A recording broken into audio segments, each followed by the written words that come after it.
नमस्कार। पुनः एक बार फिर आ जाते हैं वही थ्योरी क्लास में ही, जो अधूरा क्लास था आपका। क्रिस्टलीय ठोसों के वर्गीकरण में आपने क्या क्या पढ़ा?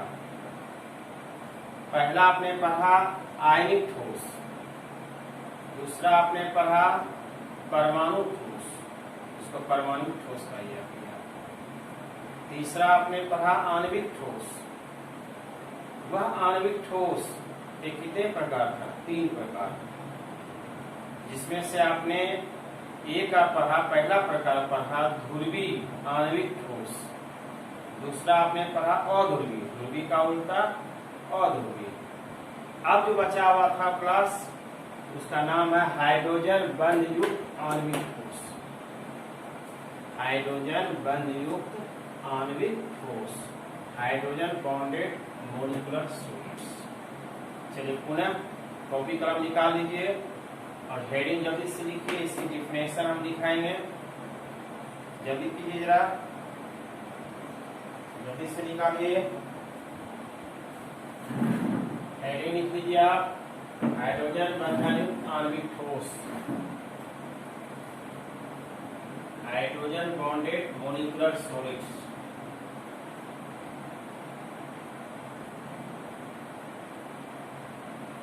चलिए लिखिए परिभाषा। ऐसे क्रिस्टल जिनके अणुओं के बीच यानी मध्य, जिनके अणुओं के मध्य यानी बीच, जो लिखना है, जिनके अणुओं के बीच हाइड्रोजन बंधन उपस्थित रहता है। बड़ा इजी में बता रहे हैं। ऐसे क्रिस्टल जिनके अणुओं के बीच हाइड्रोजन बंधन उपस्थित रहता है, कह सकते हैं, यहाँ पर भी कह सकते हैं, उसे हाइड्रोजन बंध युक्त आणविक ठोस कहते हैं। चलिए थोड़ा और लिख लीजिए, हल्का बड़ा उपस्थित रहता है। इनके बीच ध्रुवीय सहसंयोजक, इनके बीच ध्रुवीय सहसंयोजक बंधन, ध्रुवीय सहसंयोजक बंधन मौजूद रहता है। कौन सा बंधन मौजूद रहता है? ध्रुवीय सहसंयोजक बंधन मौजूद रहता है। सीधा हाइड्रोजन है, वैसा ही इसमें हाइड्रोजन मौजूद रहता है।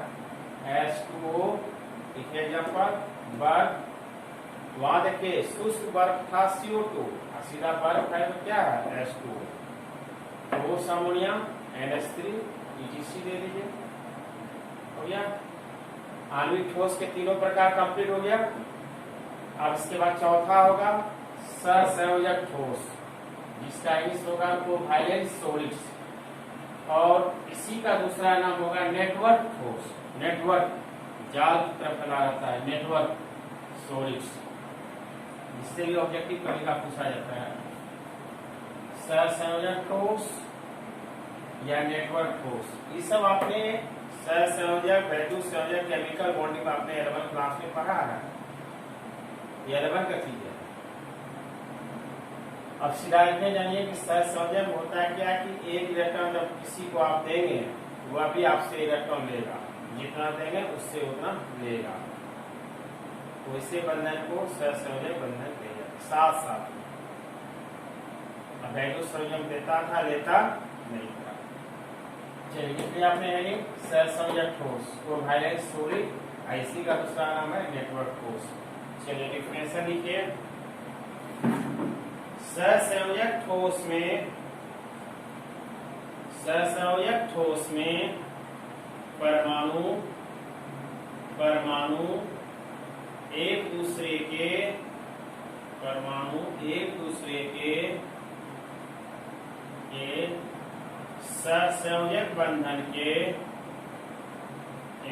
के सहसंयोजक बंधन के नेटवर्क द्वारा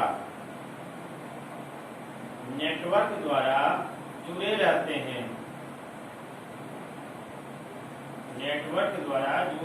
हैं। इसीलिए से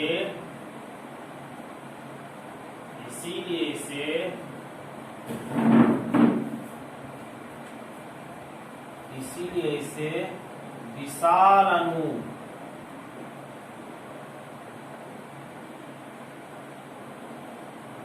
गैंड मॉलिक्यूल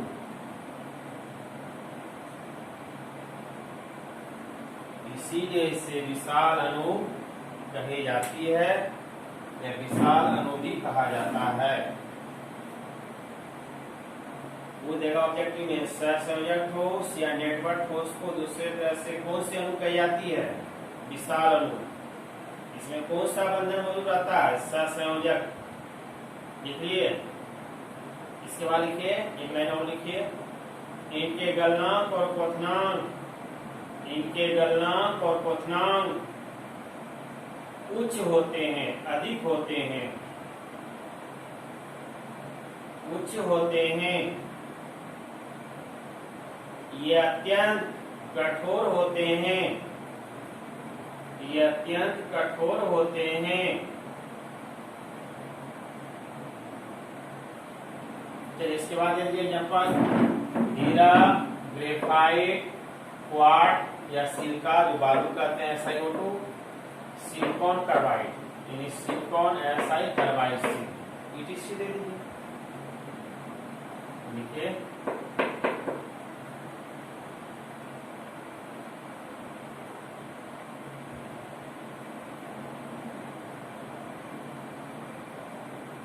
चलिए इसके बाद लिखिए, अंतिम क्या बचा? धात्विक ठोस, मेटेलिक सोल्ट, मेटेलिक सोल्ट, धात्विक ठोस। चलिए इसका भी लिखिए, दो लाइन का है। धातुओं में इलेक्ट्रॉन के, धातुओं में इलेक्ट्रॉन के समुद्र में, इलेक्ट्रॉन के समुद्र में उनके धन आयन, उनके धन आयन वितरित रहते हैं यानी फैला रहते हैं। धातुओं में इलेक्ट्रॉन के समुद्र में उनके धन आयन वितरित रहते हैं, बिखरा रहते हैं। हो गया? इस प्रकार के बंधन को, इस प्रकार के बंधन को कौन सी बंधन कही जाएगी? धात्विक बंधन कही जाती है, धात्विक बंधन कही जाती है। दे दीजिए बाकी example, AgA, CuF, Al, ATC जितना अवस्था सब दे दीजिए उसमें।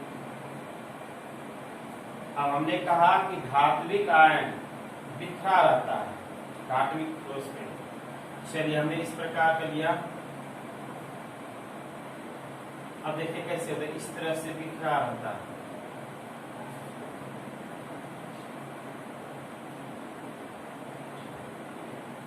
अब कौन सा आयन? धन आयन, प्लस प्लस प्लस। इस तरह से क्या रहेगा? बिखरा रहेगा।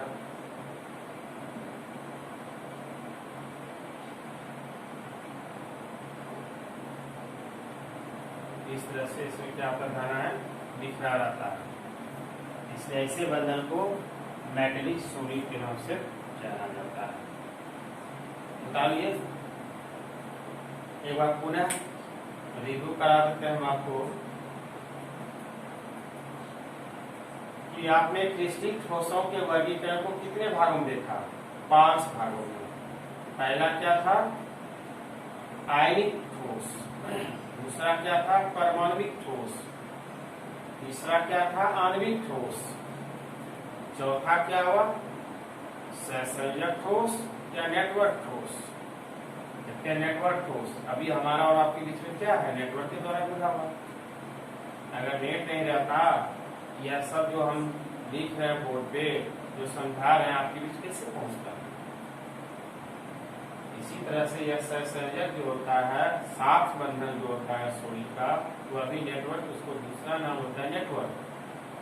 चारों ओर फैला रहता है, इसलिए इसका नाम होता है गैंड मॉलिक्यूल। थोड़ा सा अपना स्टडी भी करेंगे इसमें।